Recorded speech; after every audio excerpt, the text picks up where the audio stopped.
Привіт, I'm Chuck Olinik. I'm a Ukrainian American baptized with the name Yaroslav, and that became very convenient for me because that's now the name I use in the Society for Creative Anachronism, where I'm Yaroslav the Persistent, but everyone calls me Yari. And I am putting this together for a couple of reasons. This video on persona development for the beginner, my squires get really annoyed with this, so do other people that I bother. Oh, you need to develop a persona. Because the persona is basically who you are when you participate in the society. And it starts with what your name is in the hobby and what culture you came from. Ooh, mine was easy. And, I mean, do you really want to necessarily stick with I am Fred of Barstow for the rest of your SCA career? Or you just keep changing your name, which can be a real pain to try to, get past.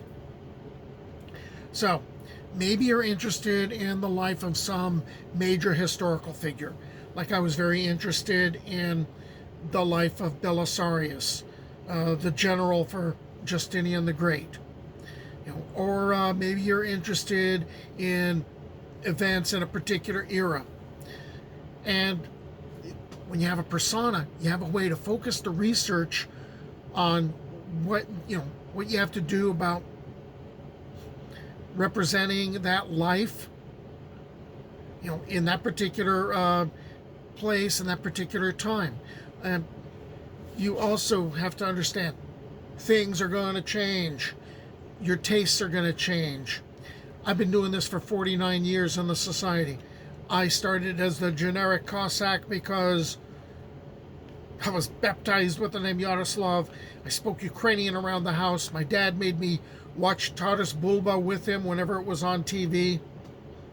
And then I kind of started to shift, and I wanted to follow an event taking place. The Cossack Yermak, who ended up going into Siberia. And that was around like 1581, 1582, and I went, not quite feeling that time. I wanted something more medievally. So then I shifted to the reign of Ivan the Great, or Ivan the Third.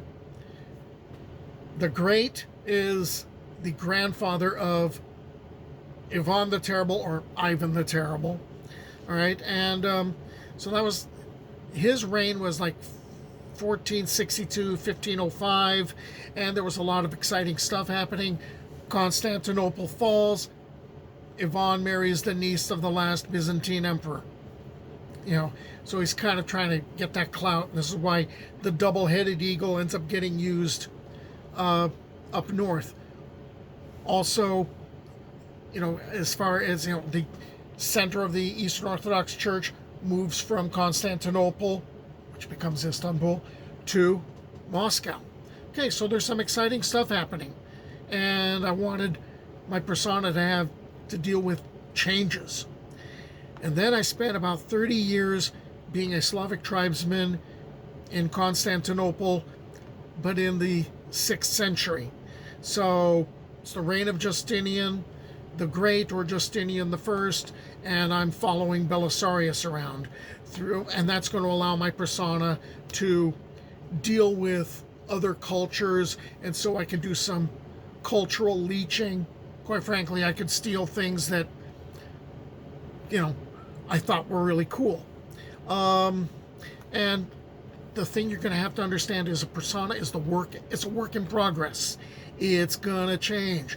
And this allows me to focus, on what garb I want to get, what kind of armor, jewelry that I might wear, feast gear, what kind of camp I want to set up. And it also directs the energies of, my pension. All right.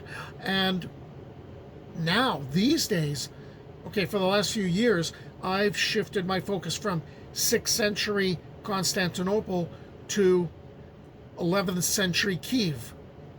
And I'm running around as a black cat. So again, my persona is going to be running into different cultures, and I'm kind of borrowing and making this stuff my own. what this is about is I'm putting together a checklist here. And that's going to help you kind of figure things out as far as what you want to do for yourself. So here's a list of things. Okay, what's your persona's name?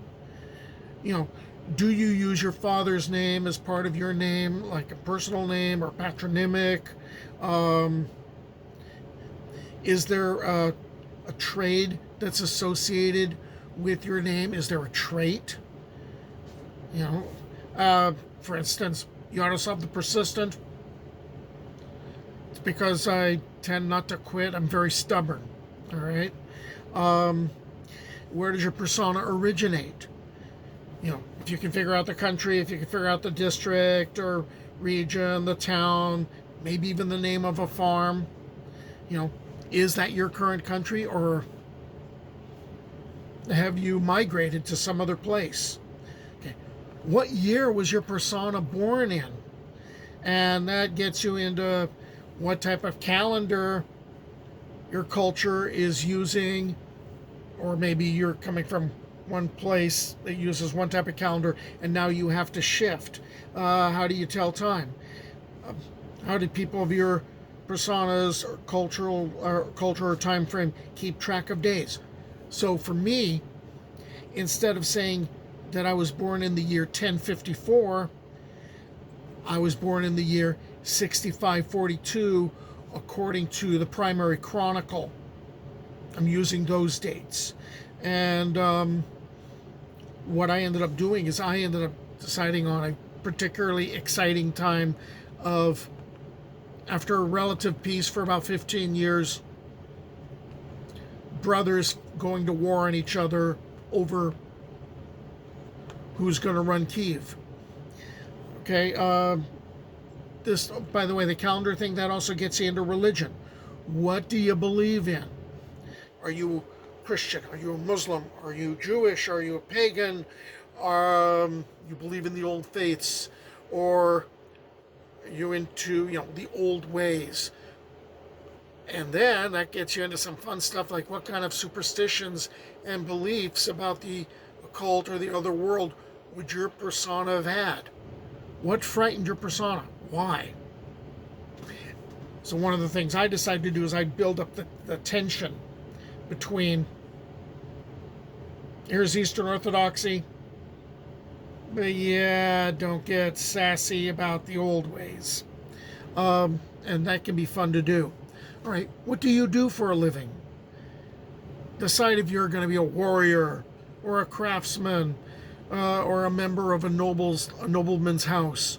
What did your parents do for a living? Okay, if you own land or work the land, what's the climate like? What do you grow? That gets into thinking about what you are doing at certain times of the year. And if you're looking at a peasant's calendar, you know, which would tell you what goes on different times of the year, that's a good thing to kind of add to your stockpile of information. Don't cop out and say, I have people who do that for me. I don't pay attention. You don't pay attention to the seasons? If you own land and you're in charge of it, you're the manager. So you're going to need to know this kind of stuff. What type of wildlife live in your area? The wild kind. Okay, if you're paying taxes, how are you paying them? That gets into currency that gets used in your part of the world. Don't make it sound like D&D. I paid 5 gold pieces. No. You know, come up with what were the names of the currency that were used in that time. For instance, in Kievan Rus, they used minted coins for a while, and then they started using furs, you know, of various animals, and they had their particular values. And then when the Mongols showed up, and I guess the Mongols wanted tribute in coins, guess who's using coins again? Check the Doomsday Book for examples on what different fiefdoms were paying, what they had to pay. You know, I thought it was interesting to see barrels of fish as one form of payment. Okay, that also gets you into units of measurement used in your part of the world. Is your persona married? What's the status of women amongst your persona's culture, time frame, you know, and can they own property? Can they conduct business? What foods would your persona have eaten? How is food prepared and preserved in your persona's time period, part of the world? What spices were available to your persona? How expensive were they? Were there special foods at various times of the year? That can also kind of reflect on the religious stuff too. Why were they special? And why were they served at these certain times of the year? This gets you into the celebrations and it gets you into the festivals. Again, that's a reflection of the calendar, but it also reflects upon, your faith. And are you literate? What kind of legal system exists in your persona's culture and time frame? And who makes the laws? Don't expect to do all this stuff at once. This isn't an all-at-once thing, all right? Or don't expect to even do this much at first. These are just kind of goals to work towards. So, there, I've recorded my lies for my class on Saturday. And I now have a reference tool.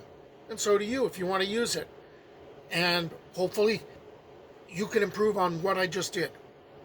Until the next time, do побачення.